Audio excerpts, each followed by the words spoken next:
Good evening, everyone. Good evening, ma'am.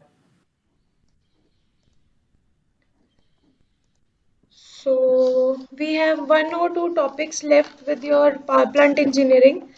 Uh, अभी तक जो जो पढ़ाया गया है उसमें कोई किसी को कुछ doubt? Anybody having any doubt? So, you can ask if you have any doubt, or we will start with the leftover topic.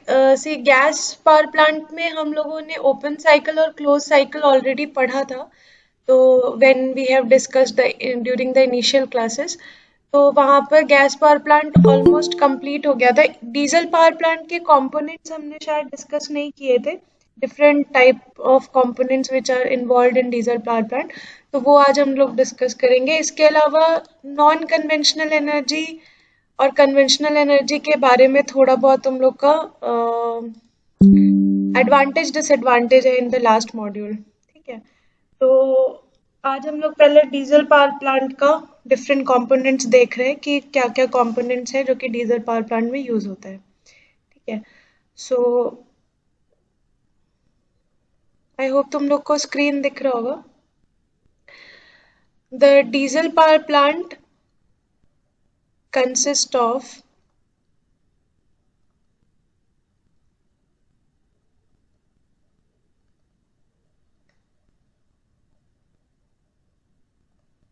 following components. Before we start the components of diesel power plant, how does the diesel power plant run? What are the change of energies in diesel power plant? Diesel power plant में जो हम लोग fuel use करते हैं, fuel is diesel, and this diesel is nothing but a chemical energy या chemical composition which is converted into heat energy. ये heat combust होता है. कंबस्ट होने के बाद हीट एनर्जी को जो है वो मैकेनिकल एनर्जी में कन्वर्ट करता है, और ये मैकेनिकल एनर्जी हमारा इलेक्ट्रिकल एनर्जी में कन्वर्ट होता है. So basically chemical energy using a chemical composition or chemical material, chemical fuel, we are combusting that chemical fuel in certain chamber in the presence of air. Air के presence में उसको combust करेंगे diesel को, तो chemical energy जो है वो heat energy में कन्वर्ट होगा. This heat energy will help the diesel engine, either it is two-stroke engine or four-stroke engine, to develop a mechanical energy जिसकी वजह से जो engine है उसमें upwards and downwards movement होगा. Mechanical energy then converted into electrical energy with the help of a generator. So this is the change of energy in case of um diesel engine. Now diesel power plant consist of few components. जैसे अभी तक हम लोग steam power plant, hydro power plant में, nuclear power plant में हम लोग different components पढ़ रहे थे कि जैसे न्यूक्लियर पावर प्लांट में हमारा कंट्रोल रॉड्स होते हैं, मॉडरेटर होता है. स्टीम पावर प्लांट में हमारा कंडेंसर है, ईएसपी है, कोल्ड हैंडलिंग प्लांट है, ऐश हैंडलिंग प्लांट है. तो अलग अलग कंपोनेंट्स का अलग अलग एडवांटेजेस एंड रिक्वायरमेंट है किसी भी पावर प्लांट में. उसी तरीके से डीजल पावर प्लांट में भी हमारे कुछ बेसिक कंपोनेंट्स हैं जो कि it is somehow similar to the components which we have already studied in steam power plant और hydro power plant. तो थोड़ा बहुत मिलता जुलता है. Just the application of these components are a bit different in case of diesel power plant as compared to another other power plants. तो basic components हैं. पहला हमारा जो है वो है engine. Second is fuel system.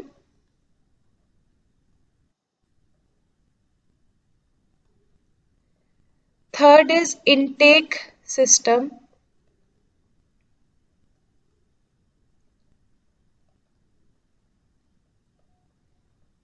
Fourth is exhaust system.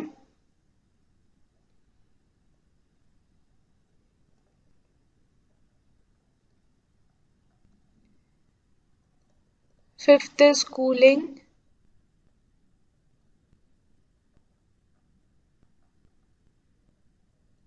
lubrication,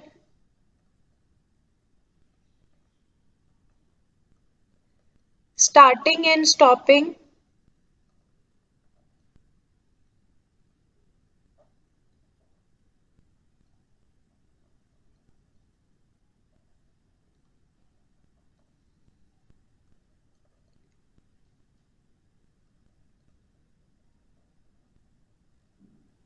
eighth is generating system or generators.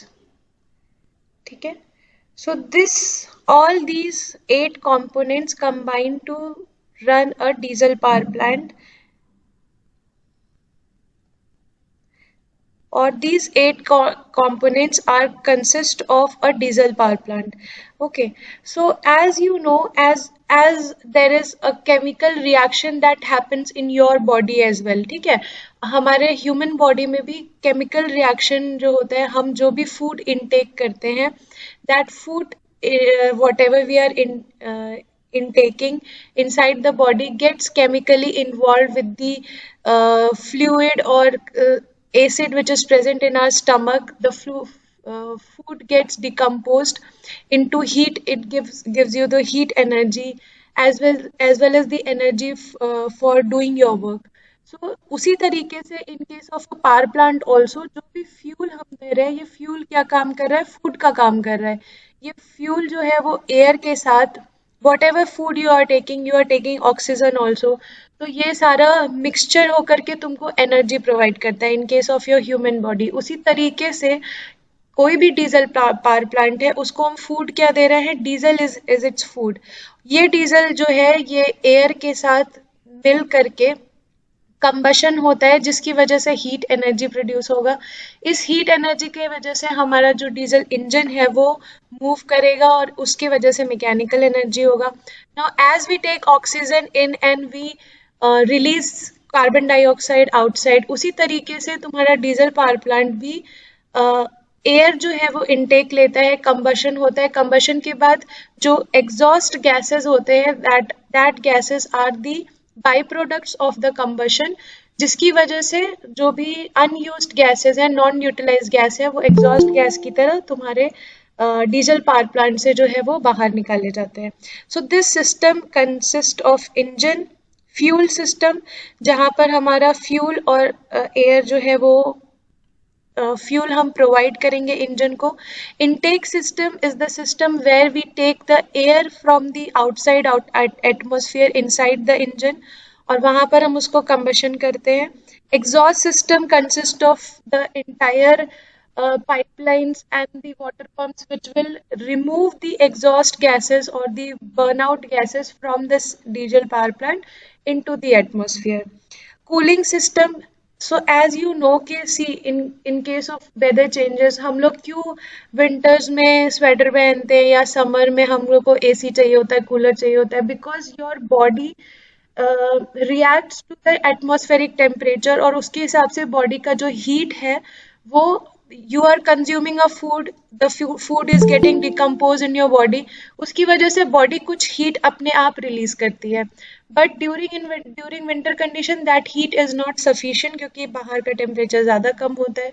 तो जो बॉडी हीट प्रोवाइड कर रही है that is not sufficient for you to compare with the atmospheric temperature. तो इसलिए तुमको ज़्यादा ठंडा लगता है, then you wear sweaters and you wear jackets so that कि उन वुलन क्लोथ से तुम्हारा जो बॉडी का जो हीट है वो और ज़्यादा हो, सो दैट कि तुमको ठंड ना लगे. उसी तरीके से समर्स में क्या है कि समर में बाहर का टेम्परेचर ज़्यादा गर्म होता है, तुम्हारे बॉडी का टेम्परेचर कंपैरेटिवली उसको मैच नहीं करता है, जिसकी वजह से तुमको बाहर के टेम्परेचर की वजह से ज़्यादा गर्मी लगती है. तो तुमको अपने बॉडी को कूल डाउन करने के लिए you need coolers, you need AC, so that your the temperature of your body remains to a natural condition. तो उसी तरीके से जब डीजल पावर प्लांट या स्टीम पावर प्लांट, हर जगह हमने कूलिंग टावर्स देखा था. ठीक है, स्टीम पावर प्लांट में भी हमने कूलिंग टावर या कंडेंसर का बात किया था.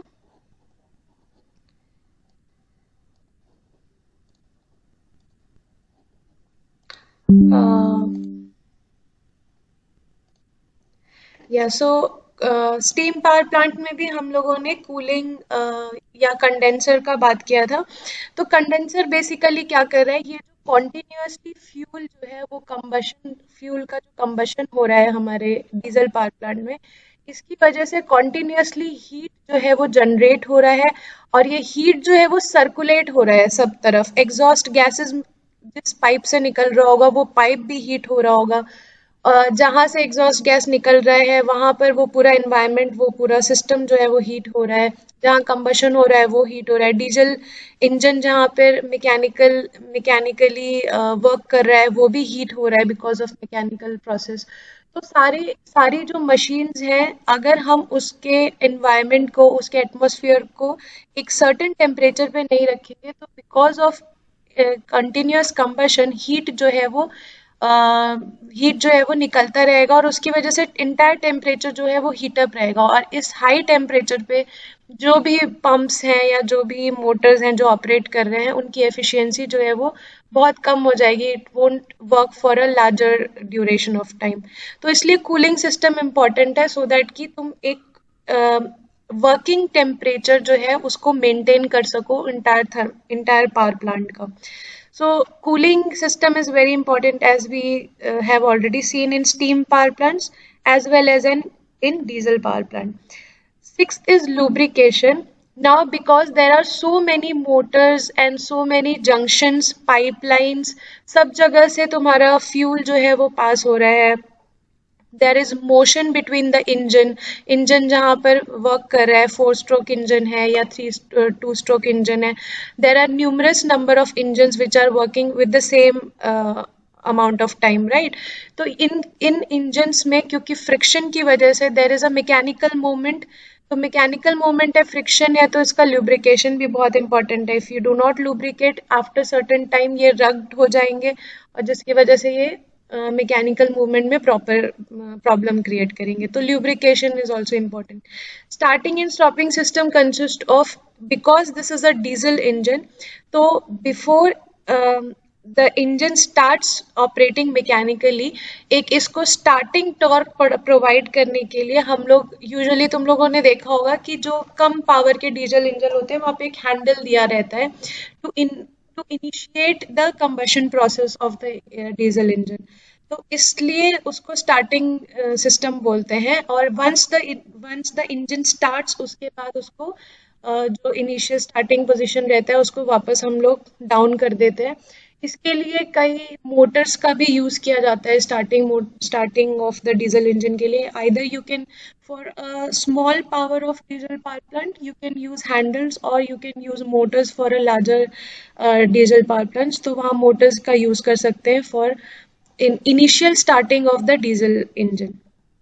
Generating station consists of where the mechanical power which is produced from the diesel engine will be converted into electrical power with the help of generators। Okay, so basically engines, let us see each part, एक एक करके देखते हैं। So first is your engine। So this is the main component of a diesel power plant, main component of your diesel power plant। Now function of this engine is to develop the mechanical power। Function of this engine is to develop mechanical power for generators। So these diesel engine can be of two types।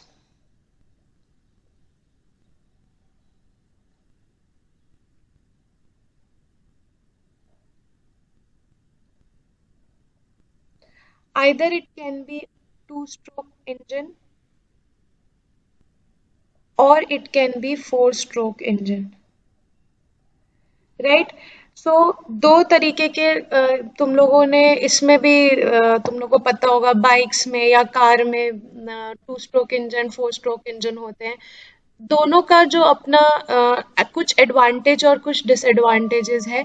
Basically जो पुराने diesel engine है या usually जो भी diesel engine हमारे पास present है इस time पे, maximum diesel engine use to be of two stroke engine इसलिए क्योंकि ये बहुत कॉम्पैक्ट होते थे, सिंपल होते थे, चीपर, कॉस्टली नहीं होते थे, और इनका जो फ्लाईव्हील रिक्वायरमेंट होता था ये बहुत कम होता था। तो basically two stroke engine were preferred initially because of their low cost operation. Two stroke engine had simple operation. These were cheaper, compact,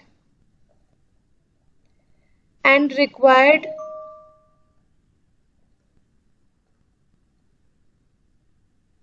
smaller flywheels.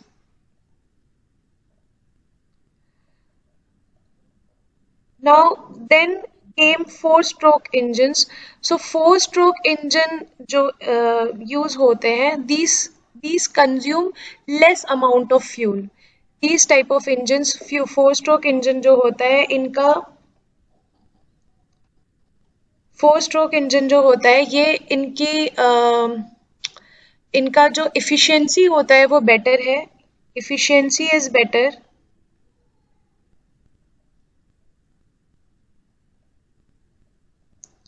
Mileage, if you understand mileage जो होता है कि मतलब जितना फ्यूल कंजप्शन है as you go to a certain distance, जो fuel consumption होता है उसी को हम लोग with a certain speed is called as mileage, right. तो उसी तरीके से डीजल पावर प्लांट में भी for certain amount of power generation जितना अमाउंट ऑफ फ्यूल कंज्यूम होगा, that gives the efficiency of the diesel power plant. तो four stroke engine जो है, फोर स्ट्रोक इंजन में जो एफिशिएंसी होती है बेटर होती है because fuel consumption is low, fuel consumption is low.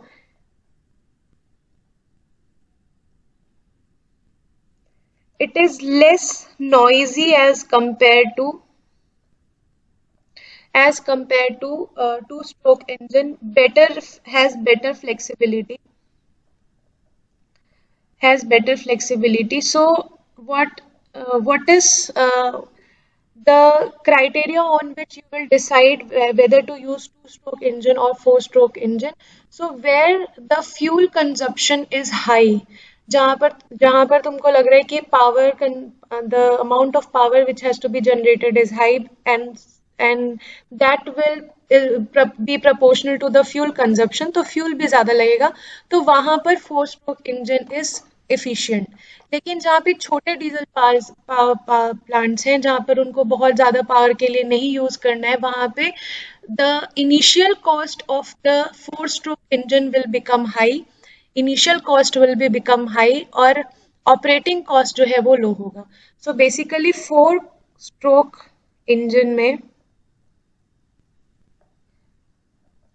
Operating cost जो होगा वो कम होगा, will be low, whereas initial cost will be high.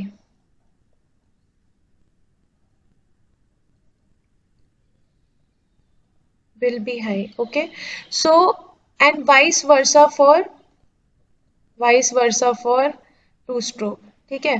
तो अकॉर्डिंगली यू विल डिसाइड कि तुम्हारा इनिशियल कॉस्ट अगर तुमको ज्यादा लगाना है तो उस केस में तुम फोर स्ट्रोक इंजन यूज करोगे, ऑपरेटिंग कॉस्ट उसकी कम रहेगी। बट अगर तुमको कम पावर आउटपुट के लिए तुमको चाहिए डीजल इंजन, तो वहां पर हम लोग टू स्ट्रोक इंजन यूज कर सकते हैं, and that is how you will decide which type of engine can be used in case of diesel power plant. So available size of diesel power plants are available size of diesel power plant are 75 kilowatt to 40 megawatt are the available size, and the size and the number of engine of the diesel power plant depends upon the capacity of the power plant, कितने capacity का power plant है उस पर भी decide करेगा कि तुम्हारा power plant का साइज कितना है, और नंबर ऑफ इंजन जो कि रिक्वायर्ड है हमारे डीजल पावर प्लांट में वो कितना कितना यूज होगा.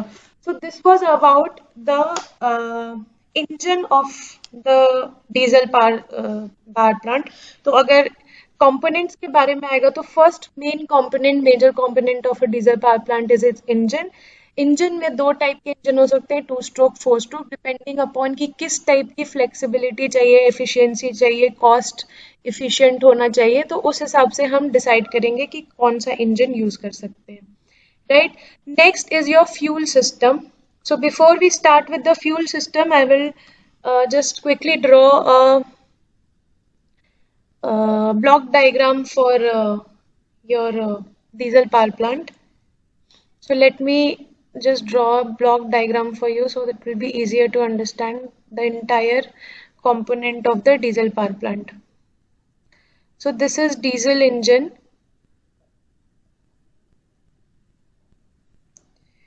So this is the diesel tank.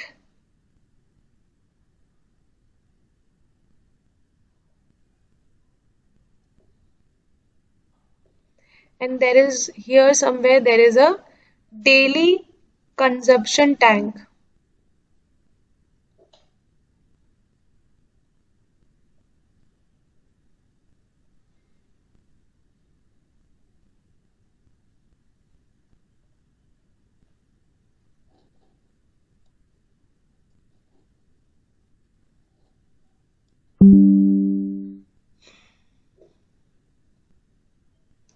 सो यहाँ पर ये डेली कंजप्शन टैंक है.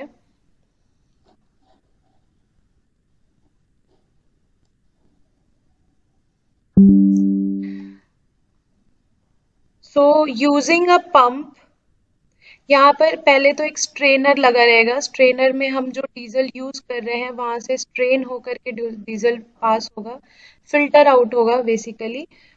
यहाँ से स्ट्रेनर के बाद एक हमारा पंप लगा होगा जिसके हेल्प से ये जो डीजल है वो हम पास करेंगे डेली कंजप्शन टैंक में. In case of overflows, in case of overflow in the daily consumption tank, ये ऑयल को या डीजल को वापस डीजल टैंक में फ्लो कराएगा. सो this is the entire block diagram of fuel system of a diesel power plant. So basically this is your pump,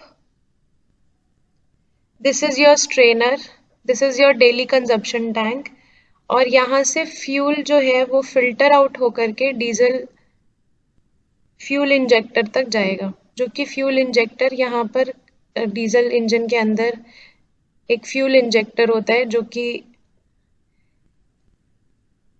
initiate करता है हमारा फ्यूल का कंबशन, उसको बोलते हैं fuel injector.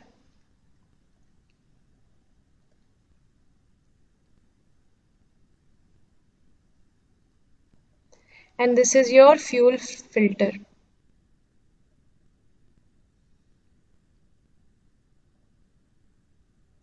Okay, so this is the entire block diagram of the fuel system of the diesel power plant. Basically, fuel system is the second component.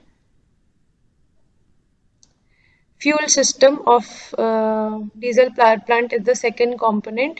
And fuel system में क्या होगा, fuel system में हमारा diesel जो है, diesel will be combusted and it will produce the heat energy.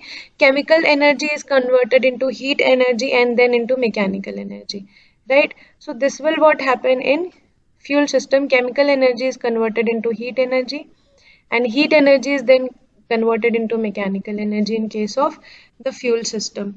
So what are the basic purpose of function of the fuel system? It is, the first function is to transfer the fuel from the storage tank to the consumption tank. To increase the pressure of the fuel, using this pump the pressure of the fuel will be increased. So basically function is to transfer Now this diesel tank जो है यहाँ पर diesel tank, this diesel tank will contain the diesel which is being transported through various transports. It can be trucks, it can be railways, it can be anything. So यहाँ तक हमारे diesel tank तक through different transports ये जो diesel है वो पहुँचाया जाएगा. After that, this diesel tank will strain the diesel, it will filter out the diesel and it will pump it to the daily consumption tank. वहां से ये फिर से फ्यूल फिल्टर से फ्यूल होगा और उसके बाद फ्यूल इंजेक्टर में पास होगा.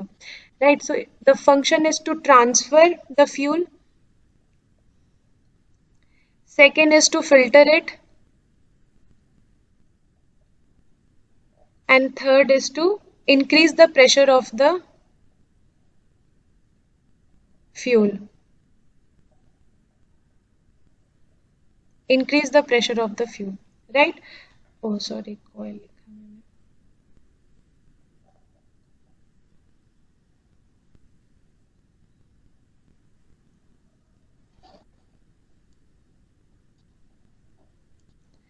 So these are the function of the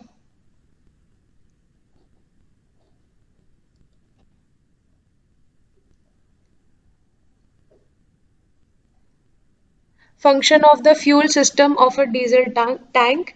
Then comes the third component of the diesel power plant, which is intake system. और intake system जैसे कि मैंने पहले भी बताया कि intake system consists of flowing of air, transferring of air या passing of air inside the diesel power plant. So it consists of many parts of the system जहाँ पर हम diesel engine जो है यहाँ से एक air filter लगाते हैं और इस एयर फिल्टर से एयर जो है वो पास होता है डीजल इंजन तक.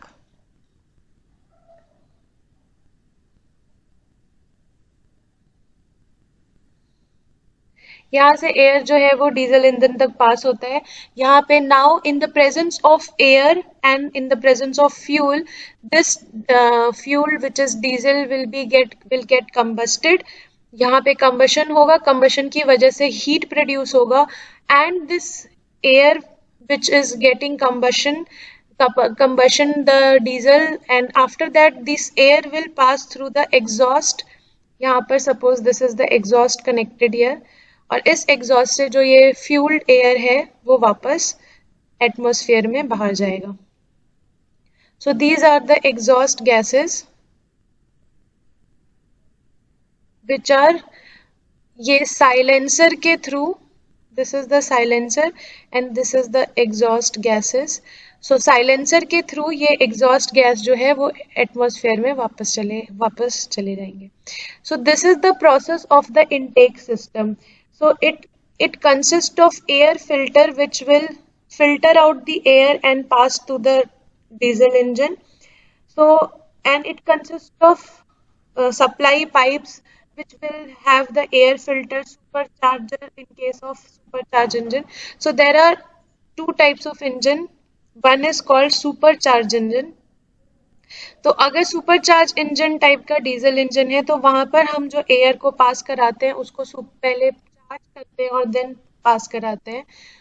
Otherwise the function of the intake system is to provide the clean air,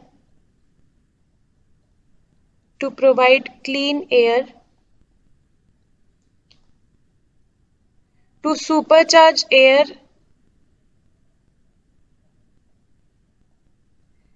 in case of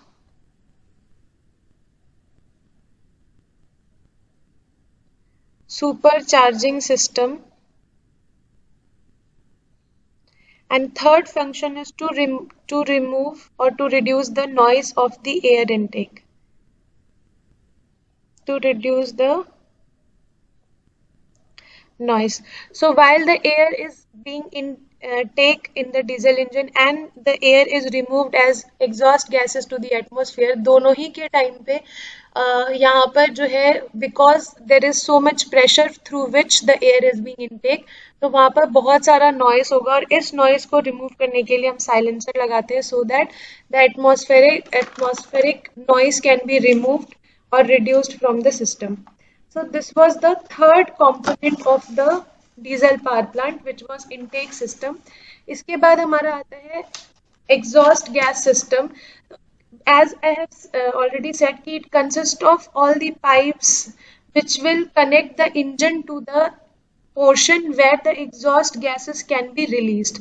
And a silencer is connected between the engine and the chimney of the exhaust gases so that the noise can be reduced in case of removing the gases from the system. Right. So next system is your cooling system.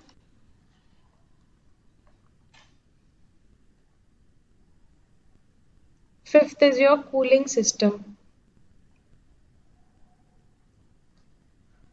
Right. So as we have seen, the condensers are used in the steam power plants.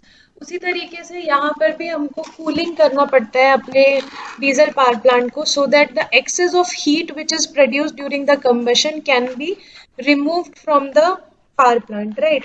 तो इसके लिए there is an entire system.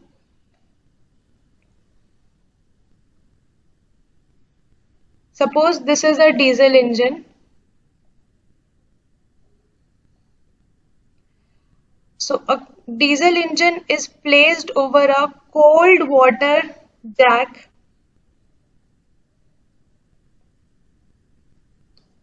Cold water jack.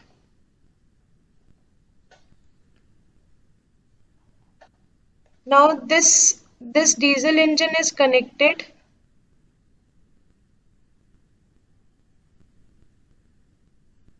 with a surge tank.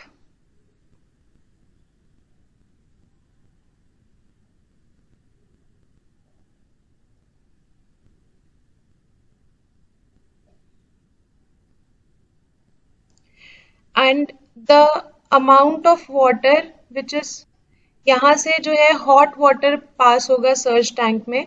Surge tank is connected with the heat exchanger.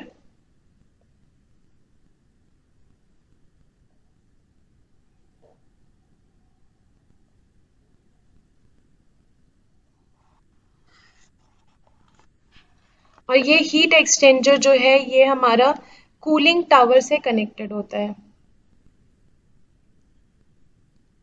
इस type का एक cooling tower होता है. इस cooling tower में यहाँ पर कोल्ड वाटर का स्प्रे होता है actually so that whatever hot air is coming or hot air is passed through the heat exchanger is cooled down here.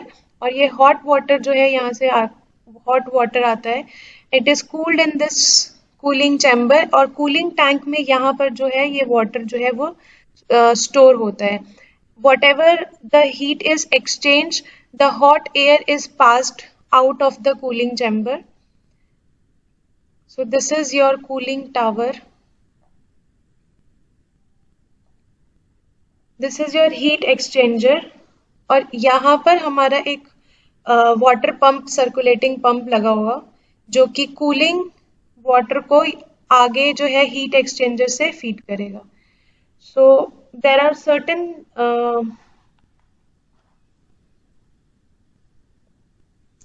oil coolers also here in between of the cooling chamber and the diesel engine.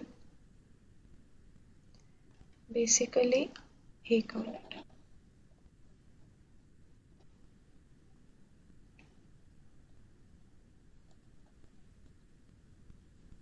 Okay, I'm not being able to remove it. कोई बात नहीं.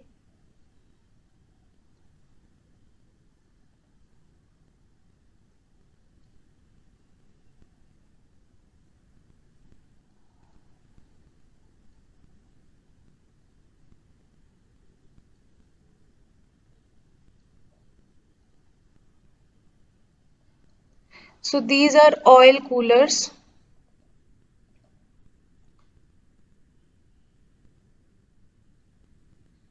जो कि connected होते हैं हमारे heat exchanger से। यहाँ पर ऑयल पंप्स हैं जो कि ऑयल को फीड करेंगे वापस।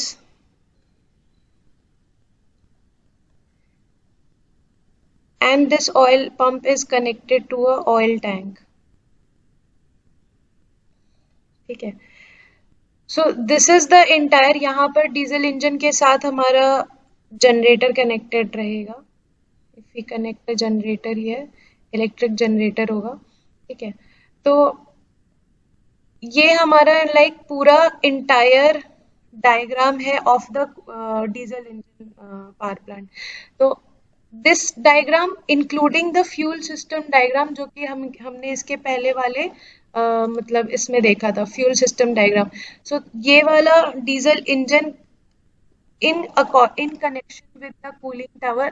Maybe I'll give you the entire, क्योंकि एक जगह पे सारी चीजें एक्सप्लेन करने से समझ में नहीं आएगा। सो I'll give you an entire block diagram of the diesel power plant. वो पेन एंड कॉपी से बना करके मैं तुम लोग को भेज दूंगी। तो basically we were discussing the different components, इसलिए मैंने अलग अलग पार्ट्स में तुम लोग को बताया। So this diagram consists of the fuel tank as well as the diesel engine. Now in this you have the cooling tower, जहाँ पर जो भी hot air है and hot cold water is fed to this diesel engine, and this cold water will absorb the amount of heat which is being released during the combustion of the diesel engine. और ये जो hot water है, absorbing the amount of heat, it will become cold water है, that absorbing the amount of heat it will become hot. ये hot water जो है वो surge tank में भेजा जाता है, and then from the surge tank it is pass through the heat exchanger. This is a heat exchanger.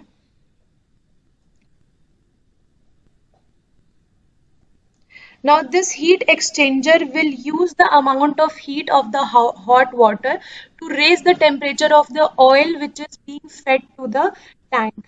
ठीक है, क्योंकि जितना ऑयल जो है, if the temperature of the oil is raised, so it will be more helpful for the oil to get combusted, right?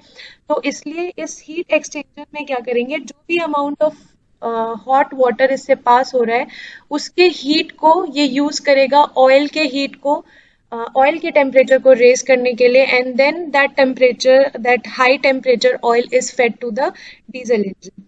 Again this heat exchanger will pass the hot water to this cooling tower, जहाँ पर हमारा जो cooling tower का जो में हम लोग basically cold water पास कराते हैं, तो वो अपना हॉट वाटर को जो है वो कंडेंस करके यहाँ स्टोर करता जाएगा, and the amount of air which is being released will due to the high temperature will be released in the atmosphere, which is written as air which is being released. ये जो water जो store हुआ है cooling tower में, that will be again pumped to the heat exchanger, and through the heat exchanger it will pass through the cold water jack, जहाँ पर हमारा again the diesel engine will get the cold water। ये cold water फिर से combustion का heat को absorb करेगा, and then the whole process will get repeated.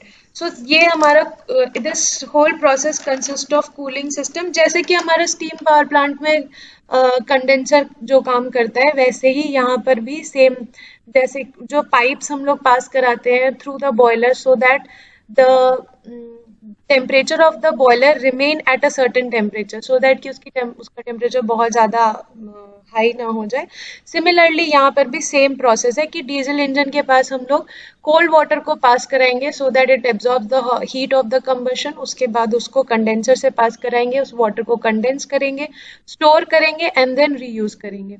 The heat of the water which is absorbed is again used to the heat exchanger to raise the temperature of the oil which is getting combusted in the diesel engine. Okay, so this is the entire process of the cooling system of a diesel engine.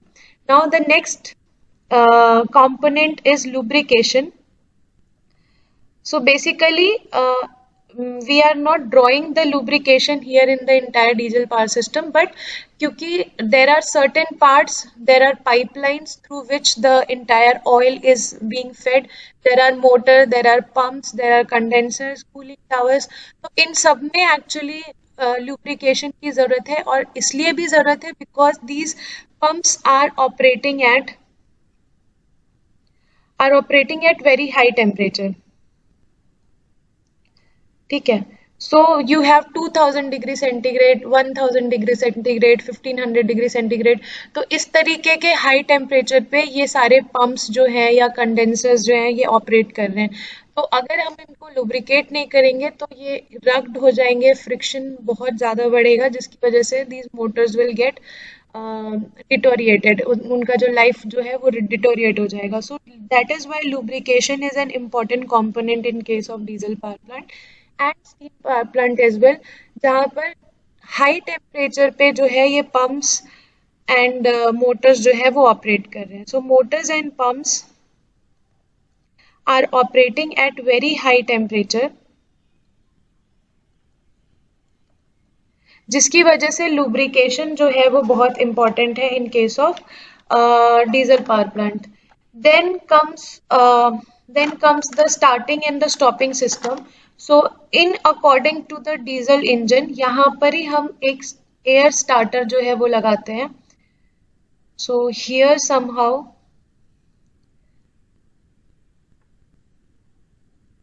this tank is called starter air tank.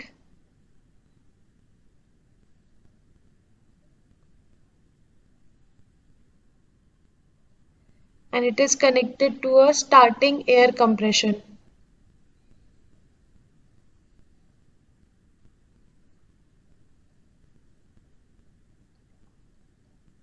Now this air can be fed with the help of a handle also, or it can be fed through a suction also, through a high amount of pressure also. So this depends upon कि कितने megawatt का या कितने kilowatt का diesel power plant है. अगर कम kilowatt का diesel power plant है तो वहाँ पर हम हैंडल के थ्रू इसको ऑपरेट कर सकते हैं, and then you can start do the initial ignition process of the diesel power plant, क्योंकि initially तुमको ignite करना पड़ेगा इंजन को so that the combustion starts, और एक बार मैकेनिकल प्रोसेस शुरू हो जाएगा, एक बार इंजन स्टार्ट हो जाएगा तो वहां पर उसके बाद तुमको इस हैंडल की जरूरत नहीं है. तो this process of starting and stopping the initial ignition of the diesel power plant is called as starting and stopping system of the diesel power plant. तो इस तरीके से इस डीजल इंजन के साथ हमारा एक स्टार्टर कनेक्टेड रहता है, जो कि हैंड हेल्ड स्टार्टर भी हो सकता है, या फिर motor can be connected to draw the suction air from the air and ignite the process. तो जैसे कि तुम लोग मोटर बाइक्स में या फिर कार में भी देखते हो कि तुमको इनिशियल इग्निशन देना पड़ता है, किक मारना पड़ रहा है, या फिर तुमको सेल्फ स्टार्टिंग है तो वहां पर तुम सेल्फ स्टार्ट एक्चुअली क्या करता है, इनिशियली इग्नाइट करता है. कई बार तुम लोग ने देखा होगा कि सेल्फ स्टार्ट करना चाह रहे हो तुम अपने बाइक को, बट वो स्टार्ट नहीं हो रही है. तो इग्निशन का प्रोसेस कुछ उस पे कार्बन जम जाता है या फिर बैटरी की प्रॉब्लम हो सकती है, तो कुछ ऐसा प्रॉब्लम है जिसकी वजह से इनिशियल इग्निशन जो होता है तुम्हारे इंजन का वो नहीं प्रोसेस हो पाता है, जिसकी वजह से तुम्हारा जो भी मोटर बाइक है या कार है वो स्टार्टिंग कंडीशन में नहीं आता है. तो for that you have to remove the carbon particle which is deposited over the tube, या फिर बैटरी का प्रॉब्लम हो सकता है. तो ये जो है in case of diesel power plant, ये हम either with the help of a handle करते हैं, मैनुअली करते हैं, या फिर with the help of a external motor कर सकते हैं, जहाँ पे वो इग्निशन इनिशियली दे सकता है to start the power plant. Mechanically एक बार पावर प्लांट स्टार्ट हो गया उसके बाद it will run it on its own, उसके बाद उसको इनिशियल इग्निशन जो होता है, स्टार्टिंग जो होता है, उसको रिमूव कर दिया जाता है. ठीक है. Last and the important part of this system is your sixth, sorry ये कौन सा part है, हाँ ये sixth lubrication हो गया, seventh is your starting stopping and eighth is your generation, जहाँ पर हमारा डीजल इंजन जो है that is the shaft of the diesel engine is coupled with the shaft of the electrical generator, और ये electrical generator जो है वो इलेक्ट्रिसिटी को mechanical energy will be converted into electrical energy, and then you will get the electrical power. So this is the entire set of components of diesel power plant, and you have to study only about the components of the diesel power plant. Gas power plant के लिए हम लोगों ने जो दो type का open cycle और close cycle of gas power plant पढ़ा था, that is enough for your course. Last module जो है वो है तुम लोग का नॉन कन्वेंशनल एनर्जी, जिसमें हमारा solar system, tidal power plant, wind power plant, ये सब चीज़ है. तो बहुत डिटेल में बेसिकली तुम लोग के कोर्स में है नहीं कुछ, just advantage, disadvantage and application पढ़ना है. तो maybe tomorrow I take another class जहाँ पर हम लोग सिर्फ नॉन कन्वेंशनल पावर के बारे में पढ़ेंगे. ठीक है, तो आज it will take another half an hour to complete. So today we are ending the class यहाँ पर. कल हम लोग एक क्लास करते हैं for your power plant engineering, where we will study only about non conventional energy. अभी तक हम लोगों ने जितना भी पढ़ा, thermal power plant, hydro is non-conventional, but cooling, non-conventional hydro को इसलिए नहीं बोलते because it is one of the oldest form of energy, but यहाँ पर भी जो तुम्हारा fuel है that is water, तो इसलिए इसमें कोई hazard नहीं होता है तुम्हारे environment को. But it is not considered as non-conventional because it is one of the conventional part of energy generation, जो कि बहुत सालों से यूज हो रहा है, इसलिए उसको conventional बोला जाता है. Non conventional are solar, wind, tidal, ये सारा तुम्हारा नॉन कन्वेंशनल में आता है, जो कि renewable energy of sources, electrical power है, जनरेशन ऑफ इलेक्ट्रिकल पावर है. And tomorrow we will have our last class regarding the renewable energy sources. उसमें से क्या क्या डिसएडवांटेजेस हैं, क्या क्या advantages, we have already covered few portion in the first few classes, but ठीक है, एक लास्ट क्लास करेंगे कल जिसमें हम लोग रिन्यूएबल एनर्जी के बारे में डिस्कस करेंगे. Before that, if you have any problem in any part of your other modules, we can discuss it also. तो कल एक बार तुम लोग पढ़ करके आना, so that we can do some question answer session and we will finish your course tomorrow. ठीक है, तो anyone having any doubt till here?